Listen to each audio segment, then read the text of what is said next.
Hi friends, I'm Lincoln Wright. Welcome back to the channel. Today we're going to do an unboxing and talk about the Maschinen Krieger Großer Hund kit.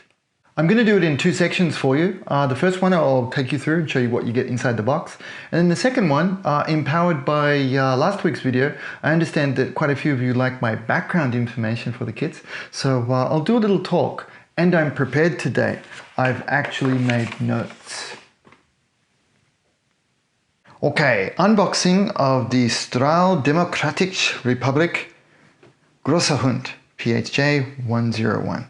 The first box from Hasegawa Models for the Großer Hund, and contains a early type and slightly later type version. First we have the top opening box, which comes up from the top.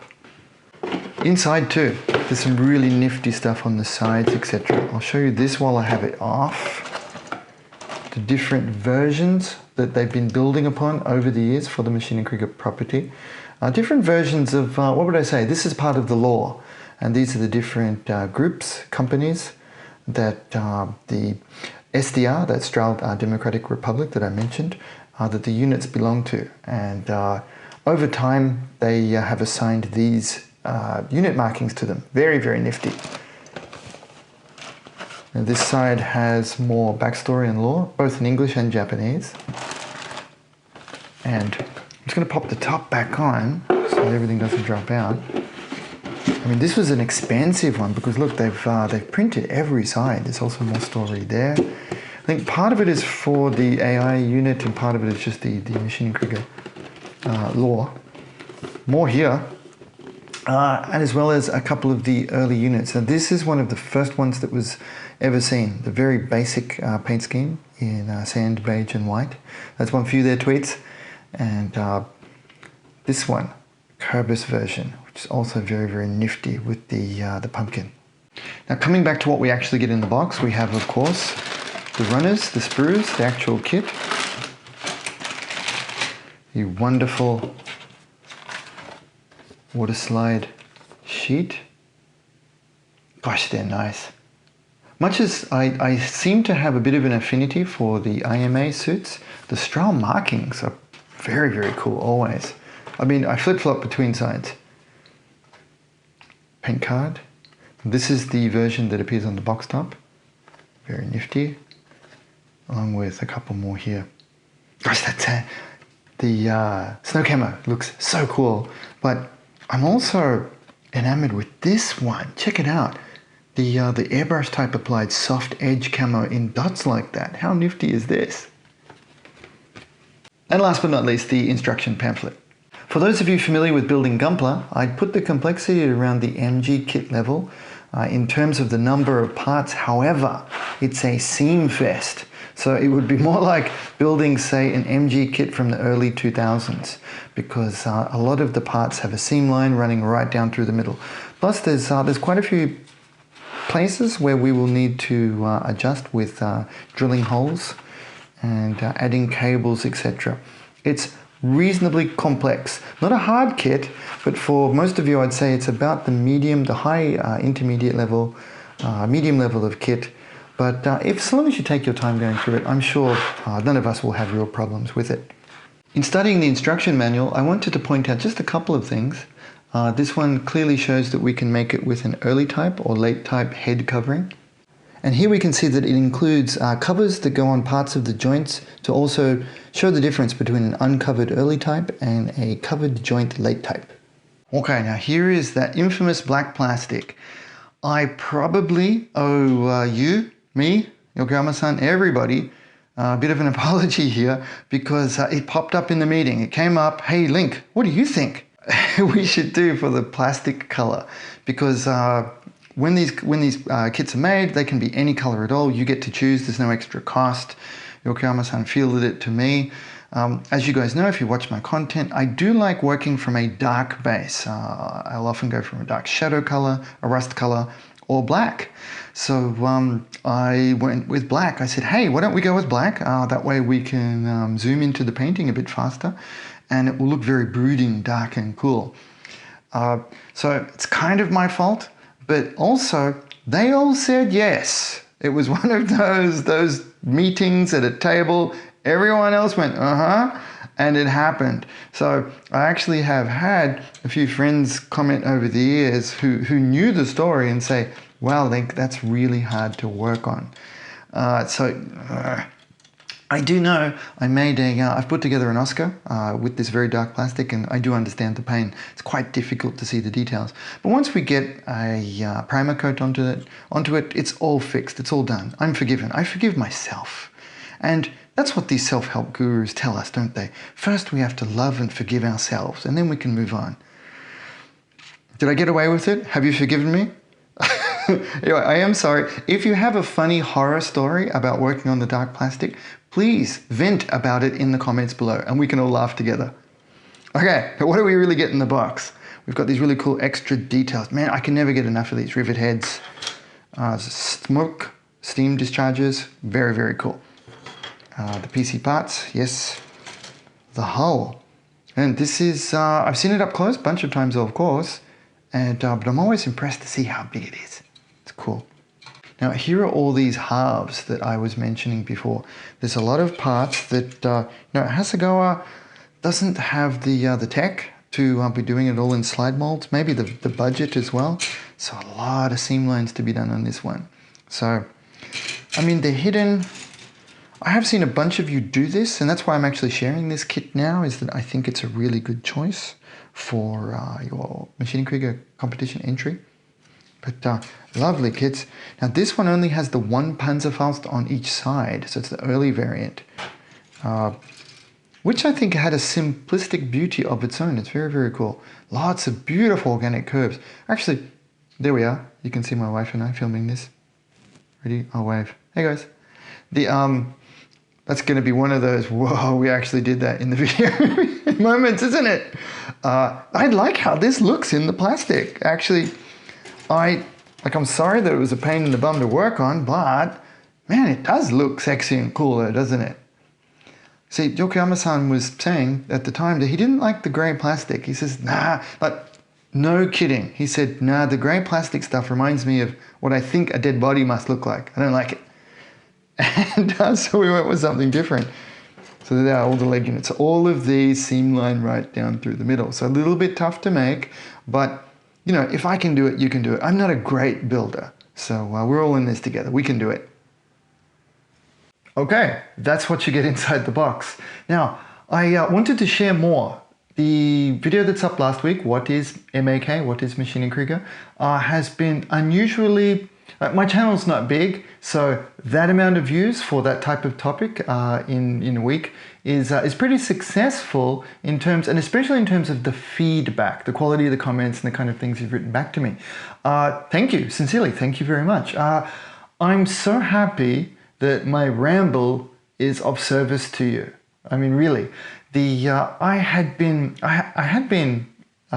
in full transparency and as a confession, I had been quite nervous, nigh scared, to open up like that and just talk to a camera and share that with you. I mean, I know so many of you now, just through our dealings on the interwebs. I never feel now that I'm talking to a camera. I can picture many of you, or at least your avatars, and so I do feel like I'm talking more and more with my friends now.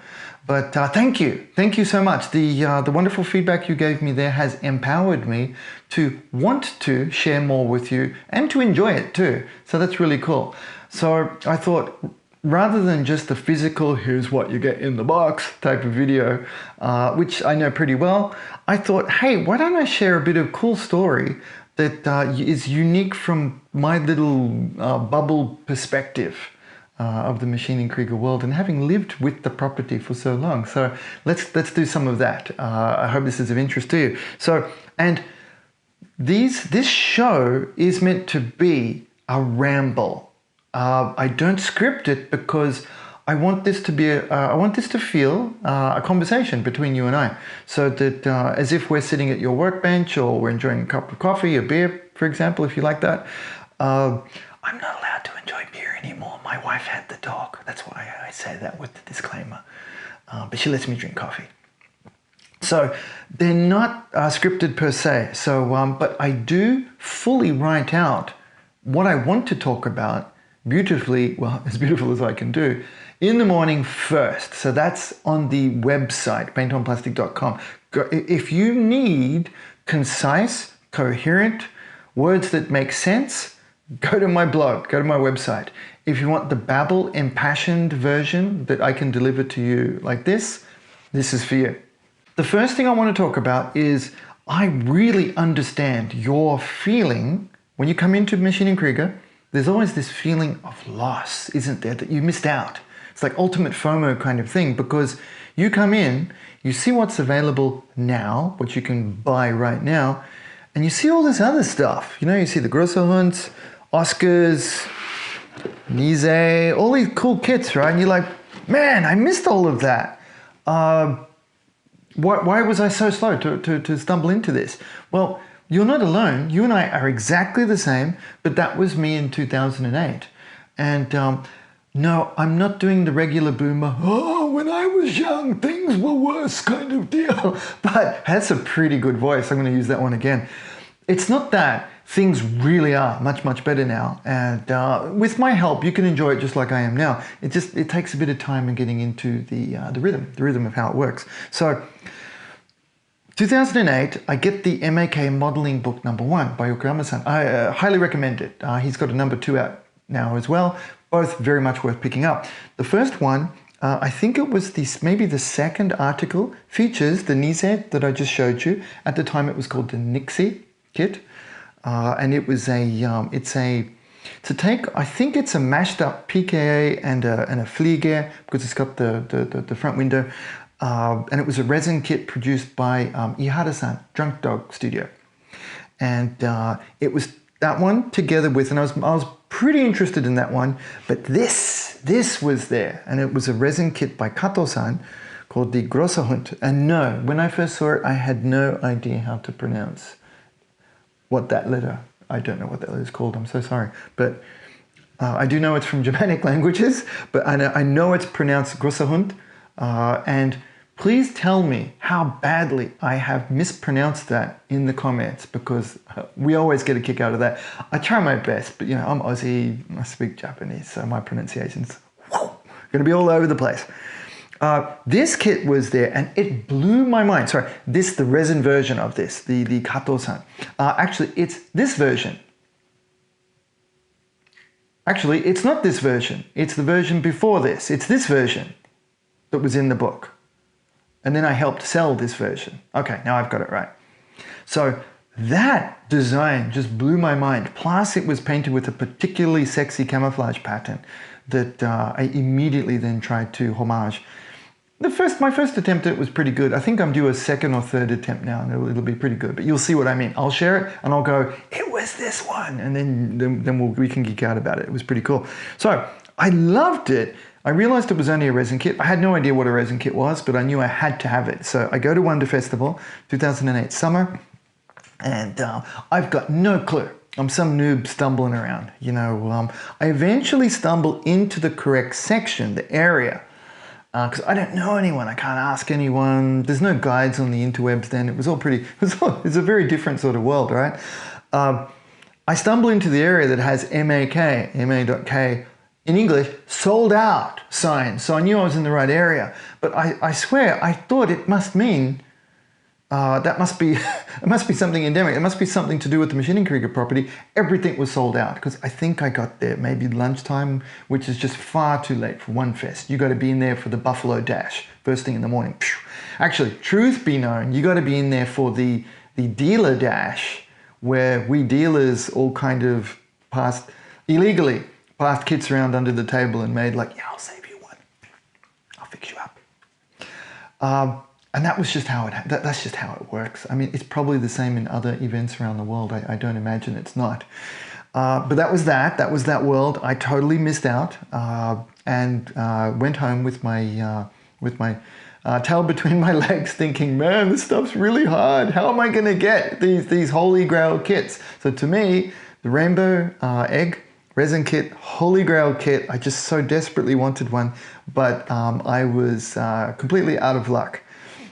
That was the night, though, that I met Yokoyama-san on the platform at the train station when I was going home crying. He didn't see the tears, he didn't. And that's a story for another time. I'll tell you my first meetup with Yokoyama-san. It was quite a funny story. But in this one, it was just a story of fail. I understand exactly, because I was going home, I got nothing, and I was so desperate to get one of these kits. Going forward a little bit, the Folk Care series started coming out, and I was invited to the behind-the-scenes parties, right, for the people making the stuff. I wasn't technically one of them yet, although for the first Folk Care kit, I did kind of accidentally, if you look at the boxes, actually I've got one in my eyeline right now. If you look at the boxes, proper name for the Folk Care series is an anti-gravity armored raider. PK, numbers, etc. I can't read, so I don't, sorry. The armored raider part is actually from me. It was just a conversation that Yokoyama-san and I had, and we were discussing how we thought, you know, what the battlefield role would be of the Folk Care. It's not very big, because it's got vertical takeoff and landing. I kind of thought in my mind, maybe it works a little bit, would be used a little bit like the way the US Marines use the Harrier for very close air support. Plus, you know, raiding, doing very light strikes, that kind of thing. And clearly Yokoyama-san liked the concept so much, he added it to it. So, you know, thank you, Sensei, thank you very much. And although I didn't have a big part in it, I got to write the story, etc. a little bit later after that, but that was kind of nifty. Anywho, sorry, side story, from the side story, that I got invited to one of these Folk Care after parties, and I'm making small talk. There's a very friendly gentleman next to me, very bright, shiny eyes, seems to know everything. Any question I put to him, knows everything there is to know about Maschinen Krieger.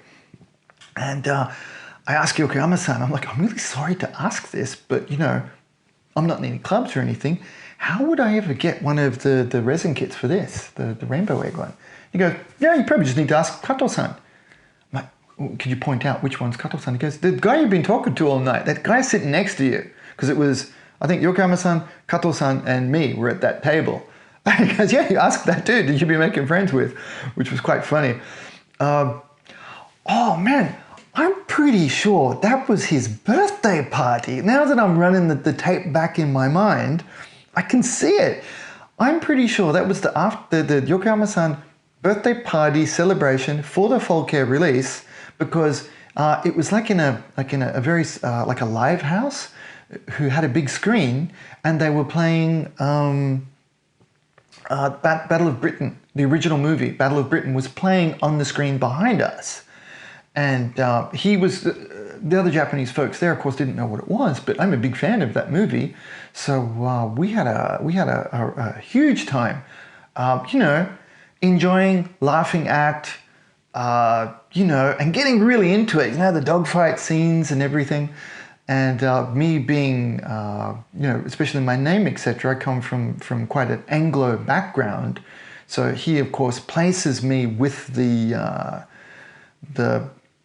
from that historical point of view, the protagonist side of the Battle of Britain, you know, being Australia being part of the British Empire at that time, or, you know, connected. Sorry, that's a really weird divergence, but you get what I mean, right?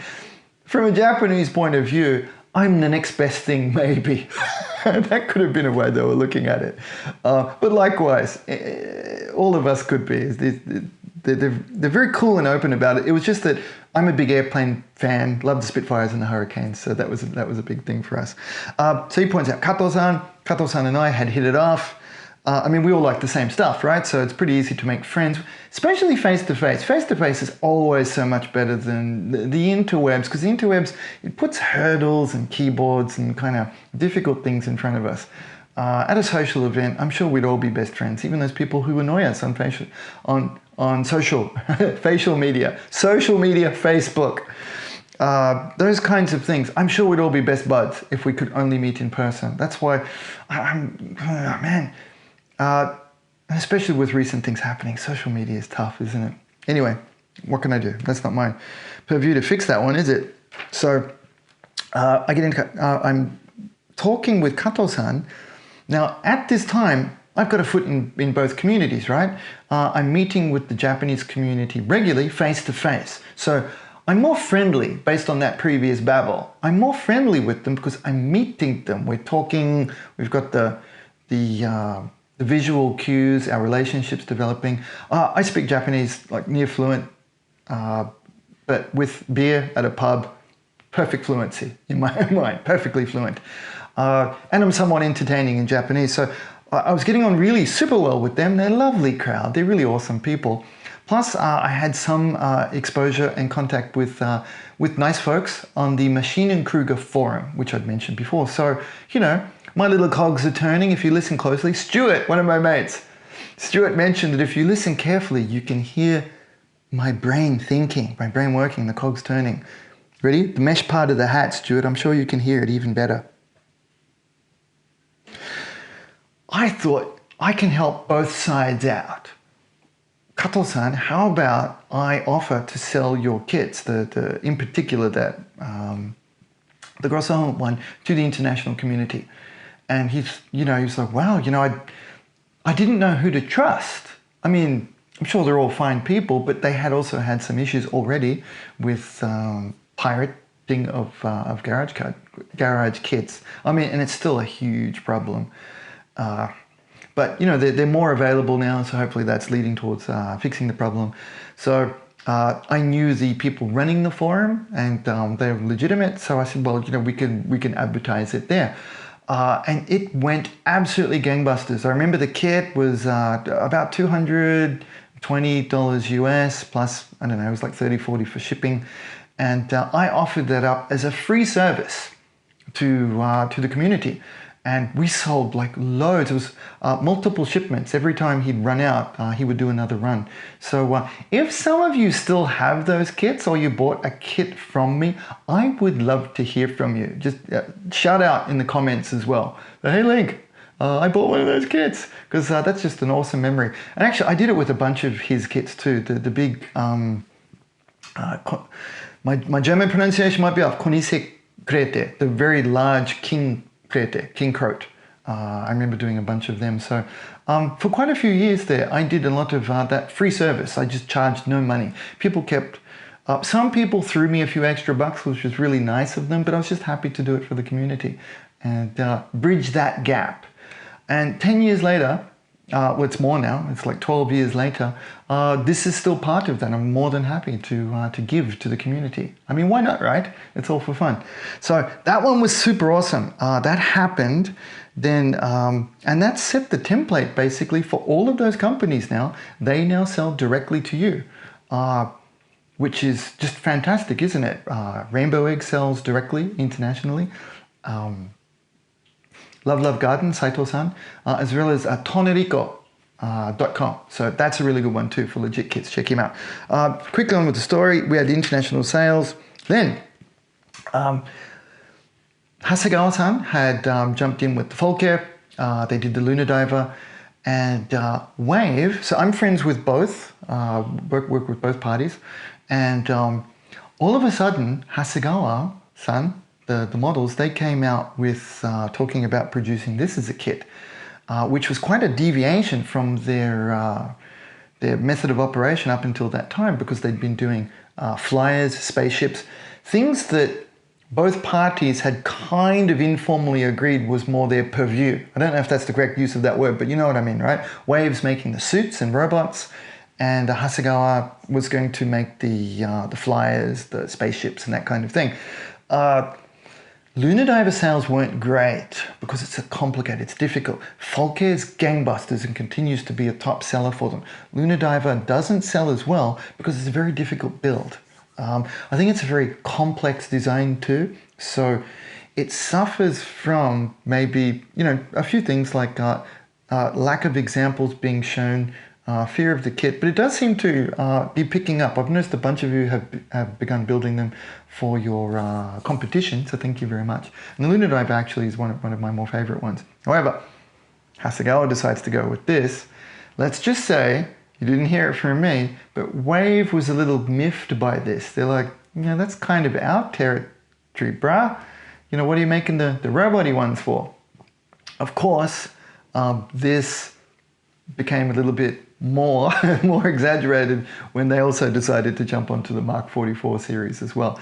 But hey, I'm happy Hasegawa did it, because Hasegawa is generally more readily available for our overseas friends, right? So this is cool that happened, but I thought you might be interested in that. It's a little bit funny. Okay, I got a bunch more photos. I'll put them in here whilst I'm rambling. The next, I found these really cool memories that I thought you might like. They're in real time. So not only did we do a photo shoot for Hobby Japan, and I've got these inside these photos of the shoot. I'm really sorry about the quality. At the time, I didn't realize I was documenting things, so it's a crappy old, I think it's like an iPhone 4 or something from back then, 2011. So the quality is not great, but you can see this is the hectic nature of behind the scenes there at Hobby Japan. And look at how fun, you can tell Yokoyama-san's totally into this, right? He's really enjoying it. And there's Kato-san working with his back to us, and Max has seen in one of the shots too. It looks like he's reacting. It's probably Honma-san yelling out, you know, Sugi! Sugi wa mou dekimashita yo! Which was how they would yell out for bringing the next models in to be photographed. And that's in one of the archive series too. It's not the Altair version, that was for the basic one, which is exactly this. Those photos are in this video, and I'll also put them up in the matching blog post for this as well. One final memory, I've got a couple of photos of this too. There was a release event, and this one is hilarious because it was super painful for me. Max Watanabe invited me to speak, just out of the blue, out of nowhere, no warning whatsoever.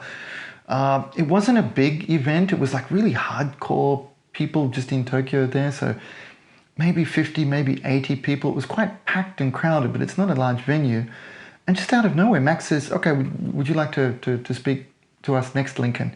Just out of nowhere. Like I said, my Japanese is good, but it's usually had a couple of, you know, shots of courage slash grandpa's cough medicine, right? So dead sober, it's probably around like early afternoon. Thankfully, the crowd was so nice about it because I could pick out people who I knew and was friendly with, but there were a lot of people I didn't know, and it was actually my first time public speaking in my life, and I had to do it in my second language. It was terrifying. They just put me on the spot. I mean, on the job training, right? I wanted to share that just because it's funny, because I was in pain and anguish. I thought it was, looking back, I'm glad I did it because all of that prepared me for doing like little things like this. I'm less self-conscious and happier to like speak with you and put it out there for everybody to see on YouTube. But yeah, man, talk about being dropped into the deep end. That was a big one. Okay, now sorry, that probably went a little bit too long. I should wrap this up, but there was just some funny side stories that I remember attached to this particular kit. Now the good thing is, this is a series of kits. There was Kit Club, Altair Vega, and most recently the Dachshund. I think that might be all. There's say 4 or 5. I'm going to collect them all together. I've got maybe 3 or 4 right now. Once I've got the full set again, plus some are going through re-release now, much like I mentioned in the Mark 44 video. So I'm going to put them together. I'll give it a little bit of time so that you can digest this one.